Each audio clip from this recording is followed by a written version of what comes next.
Controlling light with luminosity masking is our topic today on Luminar Coffee Break. Let's see what we can accomplish in 10 minutes or less, starting now.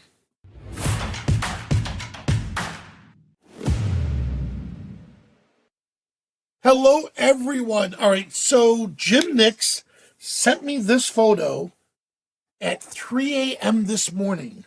All right, and they're in Madeira, so just outside of Portugal, and he was all excited. Now, this is a reference photo. It was a cell phone shot that he just took. He was excited, sent it to me, and I said, this is perfect. I want to use it to teach about the new luminosity masking and why he's so excited about it. So once again, my good buddy Jim Nix shot this to me. Here's before and after. Here's the original. And this is what we're going to accomplish. All right. So I'm going to dive in under the edits. I'm going to show you the history of what I did. So here's structure.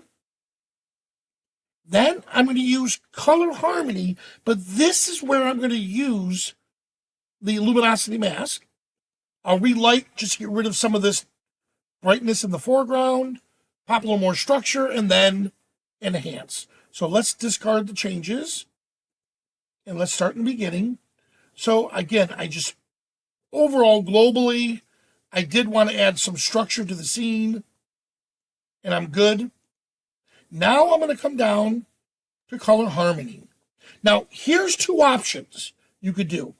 You could start by doing the luminosity masking now, or what I like is I just like to apply a global effect to the entire image.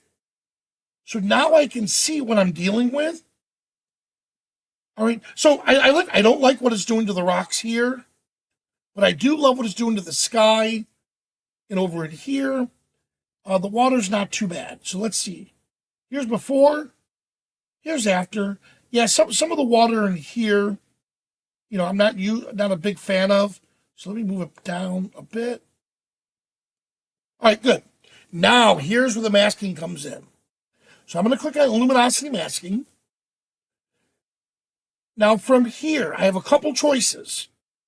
I could just start out and adjusting the highlights, the midtones, and the shadow selection. So first of all, why is this so really cool and impressive? Is now I can select either highlights, midtones, and shadows, or a combination of them, and then apply whatever tool I want just to those areas. So what luminosity masking is really doing is it's giving us more control on where we want to put that particular tool, apply that tool to the image. And the neat thing about this is I don't have to apply it, use a brush, paint in where I want it to go. But by using it this way, now I can make this into a preset and I can batch process this on a series of images. All right. That's why this is really cool. All right. So you see that it applied the change of the entire image. I can start by adjusting it here, or I didn't realize this in the beginning. Look at this icon right here. Are you able to see it? Okay, so I'm able to click just in the areas where I want to apply this tool. And notice when I did this, let me go up here a little more. Look at down here. It adjusted this for me. So here you have these little triangles. What the triangles are doing, it's going to feather the effect or the selection. So here I get to pick, and I can move the whole thing in once. Look at this. I can move it to where I'm selecting more of the darker tones of the image. Here's the midtones. And then here I'm going to do like the highlights right up in here. So shadows, midtones, and then of course highlights. So I'm going to select right about here, the highlights. Look at this. Now, because I already made the adjustments, look at that. They appear. So before After, I'm going to bump it up a little bit more. There we go. Yeah, look at that. And I can go a little bit more if I want with it. Come back here. Now, if I do come back here, notice it reset itself. All right. So I can apply it again to this area. I don't want to feather it as much. That's it, right about there. All right, there we go. Good. Now I got what I like, what I'm looking for. Now I just want to darken the foreground a little bit, so I can come to relight, and what's near the camera, look at that. I want to darken that, bring a little bit of light to the background, and here's that depth. Look at that. I'll apply it right about to there. And then what's farthest away, I want to bring a little bit more color into it. So look how those tools work together. Now, keep in mind, each of the tools has that luminosity masking. So I can actually apply it. I wouldn't want to here, but I can actually apply it to this scene. Now that I have that set, let's come back at a little more structure. There we go. That's it. And I don't want the structure here. So select, mask AI. Now I can make a decision once it analyzes the entire image.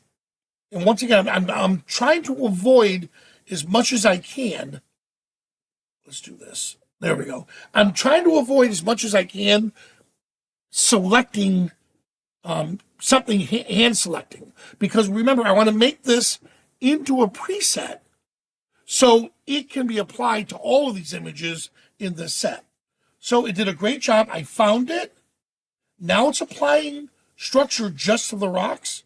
Well, we know we don't want that, so just invert it. Ready? Boom, look at that. And in honor of our good friend Jim Nix, I'm going to do a little technique that him and Jacob love to do. I'm going to do a global change again. But what I want to do, and again, I wouldn't add this to the preset because now I'm manually applying the enhance tool just to a portion of the image, but I had to select it. So again, at this point, I wouldn't have applied this. I would have made my preset and then add this afterwards. And look at the difference. It's subtle, but it's there. All right. So let me go full screen for you. That's too full screen. Oh, actually, yeah, right there. I love what they did, by the way. Notice in the bottom where it's processing. Let's go to fit to screen. There we are. All right, everyone. So let's do the moment of truth. From that reference photo or cell phone photo that Jim sent me at 3 a.m., we went from this to this, and I am a little heavy-handed. You know what? He's going to kill me if he sees that structure too much. So I went heavy-handed on that structure that I love and I know he hates. There we have it. So once again, before, after, and we used the luminosity masking to get to this level. So notice, again, we're able to adjust the midtones, the shadows, and then, of course, the highlights. And we're able to feather them. I use those little triangle tools or triangle icons. We're able to feather that selection to make it look natural. Now, this is going to be great if you start to see halos around, let's say, a sky replacement, and you're doing everything you can to fix it in the sky replacement, and for whatever reason, it just isn't working. Now you have an extra tool that you can apply. All right? And once again, Jim took this on the photo or the Luminar Adventure Tours. There's another one coming up. I believe it's Iceland and then Japan. All right, so if you're thinking about doing a photo tour, consider it. Consider going on the Luminar tours, because not only are you in beautiful locations like this, but what's really neat is you have some of the world's greatest photographers with you, helping you capture the image and helping you understand how and why you capture the image. And by the way, speaking of that, this is the one Jim wanted me to make sure that I showed you. There it is. Look at this. So there's his final shot. He took it, got so excited, went back to the hotel. I think while everybody else was eating breakfast, he decided to do a quick edit. But look how amazing. I just love the lighting on this. And he wanted me to let you know this was an HDR bracketed shot, 2 stops. So it was a 2-stop HDR, and right here, he shot it at f/16 because he wanted to make sure, right here, f/16, zoom in for you. Yep, he wanted me to make sure to let you know, to get a shot like this, shoot at f/16 so you get the sunburst and that beautiful shot from there. All right? As much as I joke about Jim Nix, we're very good friends. He is just absolutely amazing with what he shot. But could you imagine being on that beach and you look over at him and you see that shot in his camera? You say to him, Jim, how did you get it? He'll tell you, you bring your tripod over like I did, stick your tripod in the same holes he has, take the shot, learn from it, and then master the editing part. All right? Well, guys, thanks so much for joining us. If you're here, please stick around for the Ask Me Anything segment. For everyone else, thanks so much for watching, and I'll see you at the next coffee break.